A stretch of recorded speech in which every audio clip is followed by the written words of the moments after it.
നമസ്തേ. ആത്മജ്ഞാനം കിട്ടിയ ഒരു വ്യക്തി ജ്ഞാനലാഭത്തിനു ശേഷം എങ്ങനെയൊക്കെ വ്യവഹരിക്കാം, ബാഹ്യദൃഷ്ടിയെ അയാൾ എങ്ങനെയായിരിക്കണമെന്ന് വ്യവസ്ഥാപിതമായ ഒരു നിയമമുണ്ടോ? ജ്ഞാനിയുടെ ലക്ഷണം ഇന്നതായിരിക്കും എന്ന് പറയാൻ പറ്റുമോ? ഗുരുക്കന്മാരെല്ലാം ഒരേ തരത്തിലാണോ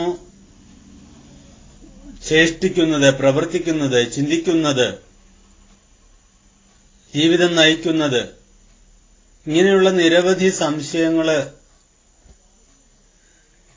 ഈ ഒരു പന്ഥാവിലേക്ക് ഇറങ്ങുന്ന വ്യക്തിയുടെ മുൻപിലുണ്ടാവാം.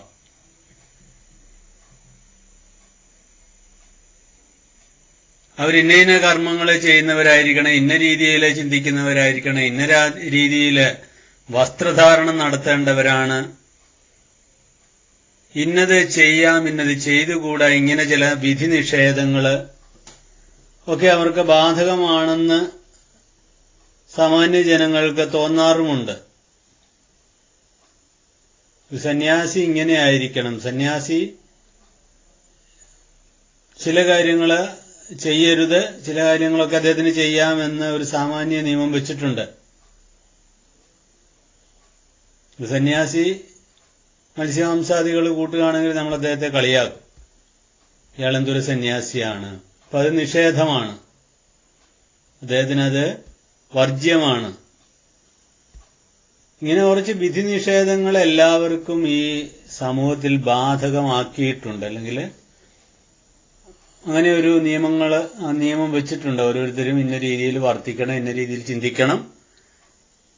അപ്പൊ ഇത് ജ്ഞാനിക്കും പല തരത്തിലുള്ള രീതികൾ ഉണ്ടായിരിക്കണമെന്ന് സമൂഹം നിഷ്കർഷിച്ചിട്ടുണ്ടെന്ന് തോന്നുന്നു. പക്ഷെ ആത്മജ്ഞാനിക്ക് അതൊന്നും ബാധകമേ അല്ല. സർവസംഘപരിത്യാഗികളും എല്ലാറ്റിനും അപ്പുറത്തെത്തിയവരും ആയിട്ടുള്ള ഏതാദൃശന്മാർക്ക് വിധി നിഷേധങ്ങൾ ബാധകമല്ല. വർണ്ണധർമ്മങ്ങളോ ആശ്രമധർമ്മങ്ങളോ ബാധകമല്ല. വർണ്ണധർമ്മം ചാതുർവർണ്ണ്യം, ബ്രാഹ്മണൻ, ക്ഷത്രിയൻ, വൈശ്യൻ, ശൂദ്രൻ, അങ്ങനെ ഏതെങ്കിലും വർണ്ണധർമ്മങ്ങള് ബാധകമാണോ? അല്ല. ആശ്രമധർമ്മങ്ങളോ, ബ്രഹ്മചര്യം, ഗാർഹസ്ഥ്യം, വാനപ്രസ്ഥം, സന്യാസം എന്ന് ക്രമപ്രവൃദ്ധമായും അല്ലാതെയും ഒക്കെ സന്യാസി ആയിരിക്കുന്നവൻ സന്യാസം സ്വീകരിക്കേണ്ടത് എങ്ങനെ തുടങ്ങിയ കാര്യങ്ങളും ചർച്ച ചെയ്യപ്പെട്ടിട്ടുണ്ട്. ഇത് ഒരു ജ്ഞാനിക്ക് പരമഹംസന് ബാധകമാണോ? അല്ലേയല്ല. അയാൾക്ക് വിധി നിഷേധങ്ങൾ ബാധകമല്ല. അതിനപ്പുറത്തെത്തിയ ആളാണ് ജ്ഞാനി. മാനാപമാന സമ മാനസരാജന ഹംസനായിരിക്കുകയും പരമഹംസ പരിവ്രാജകനായിരിക്കുകയും ചെയ്യുന്നു. പരമഹംസനാണ് അദ്ദേഹം. അപ്പൊ അങ്ങനെയുള്ള ആളുകൾക്ക് നമ്മളുടെ ദൃഷ്ടിയിലെ, സാധാരണ മനുഷ്യന്റെ ദൃഷ്ടിയിലുള്ള അളവുകോലുകളൊന്നും ബാധിക്കില്ല. മുഴക്കോല് വെച്ച് പനി അളന്നാൽ അളവ് ലഭിക്കുമോ എന്ന് ചോദിക്കുന്നത് പോലെ ഓരോരുത്തർക്കും അവനവന്റെ അളവുകോല് വെച്ച് ഗുരുക്കന്മാരെ, ജ്ഞാനിമാരെ, പരമഹംസന്മാരെ അളക്കാതിരിക്കുന്നതാണ് നല്ലത്. ഇവരെങ്ങനെയൊക്കെ ജീവിക്കാം, അവർക്ക് ഇഷ്ടം പോലെ ജീവിക്കാം.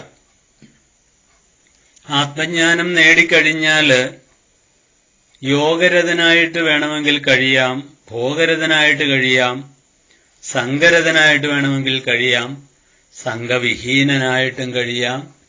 ഏതൊരുവന്റെ മനസ്സാണോ ഈശ്വരനിൽ രമിക്കുന്നത് അയാൾ എപ്പോഴും സന്തോഷിക്കുന്നു, സന്തോഷിക്കുന്നു, സന്തോഷിക്കുന്നു. ഇക്കാര്യമാണ് ഭഗവത്പാദര് അടുത്ത ശ്ലോകത്തിൽ പറയുന്നത്. യോഗരഥോവ ഭോഗരഥോവ സംഘരഥോവ സംഘവിഹീനഃ യസ്യ ബ്രഹ്മണി രമതേ ചിത്തം നന്ദതി നന്ദതി നന്ദത്യേവ. ഏതൊരു പരമഹംസനാണോ ജ്ഞാനം നേടിയതിനു ശേഷം യോഗരഥനായിട്ട് വർത്തിക്കുന്നത്, യോഗത്തില് താല്പര്യമുള്ളവനായിട്ട്, യോഗത്തിൽ രതിയുള്ളവനായിട്ട് വർത്തിക്കുന്നത്, അല്ലെങ്കിൽ വേറൊരുവൻ ഭോഗരതനായി വിവിധ തരത്തിലുള്ള ഭോഗങ്ങള് അനുഭവിച്ചുകൊണ്ട് ആസ്വദിച്ചുകൊണ്ട് ജീവിക്കുന്നവനാണ് എന്ന് വരാം. സംഗരതോവ, പലതിനോടും സംഘമുള്ളവനാണ് എന്ന് പുറമേ നമുക്ക് തോന്നാം. സംഘവിഹീനഃ, സംഘമില്ലാത്തവനാണെന്നും ചിലപ്പോൾ തോന്നും. അപ്പൊ ഇങ്ങനെയൊക്കെ ആയിരുന്നാലും യസ്യ ബ്രഹ്മണി രമതേ ചിത്തം, യസ്യഃ ചിത്തം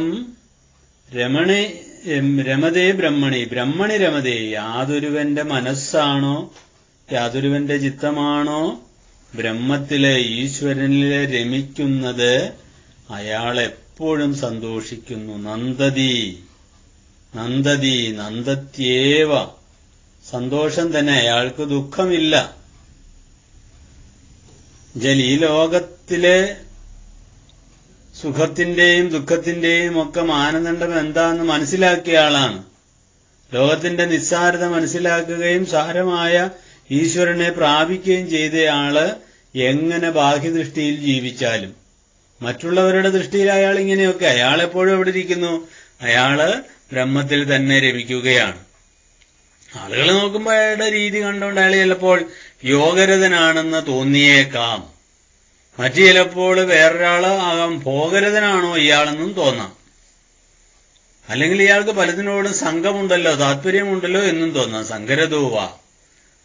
പിന്നെ ചിലപ്പോ നോക്കുമ്പോഴോ സംഘവിഹീനൻ, ഒന്നിനോടും യാതൊരു ചേർച്ചയും ഇല്ലാതെ ഇരിക്കുന്ന നിസ്സംഗനാണെന്നും തോന്നാം. ഇതൊക്കെ എങ്ങനെ യോജിപ്പിച്ചുകൊണ്ട് പോവും, ഇതൊക്കെ എങ്ങനെ തെറ്റില്ലാതെ മനസ്സിലാക്കുമെന്ന് ചോദിച്ചാല് നമ്മൾ ആ നിലയിലോട് അടുക്കുമ്പോഴാണ് കൂടുതൽ മനസ്സിലാക്കാൻ സാധിക്കുന്നത്. അല്ലാതെ മനസ്സിലാക്കാൻ അല്പം ബുദ്ധിമുട്ടാണ്. അപ്പൊ അവിടെ നമ്മുടെ മറവി അല്ലെങ്കിൽ നമ്മുടെ തോൽവി സമ്മതിക്കുകയാണ് ഉത്തമമായിട്ടുള്ളത്. എന്നെക്കൊണ്ട് അവിടേക്ക് എത്താൻ പറ്റുന്നില്ലെങ്കിൽ പിന്നെ അത് തുറന്ന് സമ്മതിക്കുക. അവരുടെ ചെയ്തികള്, അവരുടെ ചേഷ്ടകള് ബാഹ്യമായിട്ട് നോക്കുമ്പോൾ എങ്ങനെയൊക്കെ ആയിരുന്നാലും, ബാഹ്യദൃഷ്ടിയില് എപ്രകാരം ഇരുന്നാലും അവരുടെ ആന്തരിക ചക്രവാളം എപ്പോഴും ആത്മാരാമന്റെ ഭാവത്തില് തന്നെയായിരിക്കും. അതാണ് ഇവിടെ പറയുന്നത്. അയാൾ അങ്ങനെയുള്ള വ്യക്തികള് ഈ പറഞ്ഞ ഏത് കാറ്റഗറിയിൽ പെട്ടവരുമായിക്കൊള്ളട്ടെ, അവർക്ക് സന്തോഷം തന്നെ. ഇത്തരത്തിലുള്ള ഗുരുക്കന്മാരെ നമുക്ക് ചരിത്രത്തിൽ കാണാൻ സാധിക്കും. മുനിമാരെ ചിലരൊക്കെ യോഗ പാരംഗതന്മാരായിട്ട് വർത്തിക്കുന്നത് കാണാം. അല്ലെ യോഗശാസ്ത്രത്തിലെ തത്പരരായിട്ട് യോഗാനുഷ്ഠാനങ്ങളിലൊക്കെ ഏർപ്പെട്ട് യമനിയമാസന പ്രാണായാമ വൃത്യാഹാര ധാരണാധ്യാന സമാധികളാകുന്ന യോഗാനുഷ്ഠാനങ്ങളില് ഏർപ്പെട്ട് നടക്കുന്നതായിട്ട് തോന്നാം. ചിലപ്പോ അതൊന്നുമല്ല, ബാഹ്യദൃഷ്ടിയിൽ നോക്കുമ്പോൾ അയാള് ലൗകികമായ സുഖങ്ങളൊക്കെ അനുഭവിച്ചുകൊണ്ട് ജീവിക്കുന്നതായിട്ട് തോന്നാം. നല്ല ഭക്ഷണം കഴിക്കുന്നു, നല്ല വസ്ത്രം ധരിക്കുന്നു, അടിപൊളിയായിട്ട് ജീവിക്കുന്നു എന്നൊക്കെ വേറൊരുവിന് തോന്നാം. പിന്നെ വേറെ ചിലരെ, അല്ലെങ്കിൽ വേറെ ചിലപ്പോഴേ സംഗരതന്, ഇയാൾ എന്തൊരു സംഘം ഉള്ളയാളാണ്, പലരോടും താല്പര്യം തോന്നുന്നു, പലതിനോടും താല്പര്യം തോന്നുന്നു, അങ്ങനെ പല കാര്യങ്ങളോടും സംഘമുള്ള സംഗരതനായിട്ട് വർത്തിക്കുന്നത് പോലെ തോന്നാം. ചിലപ്പോ സംഘവിഹീനൻ, ഇയാൾക്ക് ഒരു സംഘവും ഇല്ലല്ലോ, ഒന്നിനോടും ചേർച്ചയില്ലല്ലോ എന്നൊക്കെ തോന്നാം. ബാഹ്യദൃഷ്ടിയിൽ ഇവരെ എങ്ങനെയായിരുന്നാലും ഈ ജ്ഞാനാവസ്ഥിത തദ്ഗതേന മാനസന്മാരായിട്ടുള്ള ആളുകളോ അവരുടെ ആന്തരികമായ ഒരു നിൽപ്പ് ആനന്ദത്തിലായിരിക്കും. ആനന്ദം തന്നെ, ആത്മാനന്ദത്തിന്റെ രസവും പിടിച്ച് നടക്കുന്നവരായിരിക്കും ഇവര്. അപ്പൊ അവരുടെ ബാഹ്യദൃഷ്ടിയിലുള്ള വ്യവഹാരം എങ്ങനെയായിരുന്നാലും അവരെപ്പോഴും ഈശ്വരനിൽ തന്നെ ലയിച്ചിരിക്കുന്നവരോ അല്ലെ ഈശ്വരനെ അറിഞ്ഞവരോ ആണ്. വിവേകികളുടെ സ്വഭാവമാണ് ഇവിടെ പറഞ്ഞത്. വിവേകികൾ എങ്ങനെയായിരിക്കും? അവരുടെ പ്രാരബ്ധവശാൽ പൂർവജന്മാർജിത കർമ്മവിശേഷം കൊണ്ട് ബാഹ്യമായിട്ട് ശരീരം പല രീതിയിൽ വർത്തിച്ചെന്ന് വരാം. പല ഗുരുക്കന്മാരെ കാണുന്നു, ചിലരൊക്കെ ചൂടന്മാര്, ചിലരൊക്കെ തണുപ്പൻ നയക്കാര്, ചിലരൊക്കെ കുറച്ച് താമസന്മാര് ഒക്കെയായിട്ട് നമുക്ക് തോന്നാം ബാഹ്യദൃഷ്ടിയിൽ. പക്ഷെ അവര് ആത്മാവിൽ തന്നെയായിരിക്കും രമിക്കുന്നത്. അങ്ങനെ ആത്മാരാമനായിട്ട് ജീവിച്ച ശ്രീനാരായണ ഗുരുദേവനെ പലതരത്തിലെ ആളുകൾ കാണുന്നുണ്ട്. ഗുരു അങ്ങനെ നടന്നു, ഗുരു ഇങ്ങനെ നടന്നു, ഗുരു അത് ചെയ്തില്ലേ ഇത് ചെയ്തില്ലേ എന്നൊക്കെ ആളുകൾ പറയാറുണ്ട്. ഏകാന്തതയിലിരുന്നില്ലേ, യോഗരഥനായിട്ടിരുന്നില്ലേ, ആളുകളുടെ ഇടയ്ക്കൂടെയൊക്കെ ഇറങ്ങി പ്രവർത്തിച്ചില്ലേ ഗുരു, ഭോഗരഥനായിരുന്നോ എന്ന് തോന്നുന്നില്ലേ, സംഗരഥൻ, പലതിനോടും സംഘമുള്ളതായിട്ട് തോന്നുന്നില്ലേ, ആശ്രമത്തിലെ ഒരു പൈസ പോലും അനാവശ്യമായിട്ട് ചെലവഴിക്കാൻ സമ്മതിക്കുന്നില്ല. ഇവന്ന് സംഗരഥനാണോ? ആകാൻ സാധ്യതയില്ല. സംഘവിഹീനനാണല്ലോ. ഒന്നിനോട് ഒരു ചേർച്ചയുള്ളതായിട്ടും തോന്നുന്നില്ല. തന്റെ പേരിൽ എഴുതി വെച്ച സ്വത്ത് പോലും, വലിയ മൂല്യമുള്ള സ്വത്ത് തന്നെ വേറൊരാൾക്ക് ആയിട്ട് വിധിച്ചു എന്ന് പറഞ്ഞു കേട്ടപ്പോഴേ അത് പോയി എന്ന് പറഞ്ഞുകൊണ്ട് വിലപിച്ചു വന്ന കുമാരനാശാനോട് പറഞ്ഞ് ആ സ്ഥലം അവിടെ ഉണ്ടോ എന്ന് നോക്കാൻ പറഞ്ഞ ആ ഒരു നിസ്സംഗത, സംഘവിഹീനത ഇങ്ങനെ ചിലപ്പോ കാണുന്നല്ലോ. പക്ഷേ ഗുരുവിന്റെ നില എങ്ങനെയായിരുന്നു? എപ്പോഴും അങ്ങനെ ആത്മാവിൽ തന്നെ ജീവിച്ചുകൊണ്ട്, ആത്മാവില് രമിച്ചുകൊണ്ട് നിന്ന മഹാഗുരു ബാഹ്യദൃഷ്ടിയിൽ എങ്ങനെ തോന്നിയാലും ഈശ്വര സാക്ഷാത്കാരം കിട്ടി ഈശ്വര സ്വരൂപനായിട്ട് തീർന്ന വ്യക്തി തന്നെ. ആ ഈശ്വരപദത്തെ, ഗുരുപദത്തെ നമുക്ക് നമിക്കാം. നന്ദി.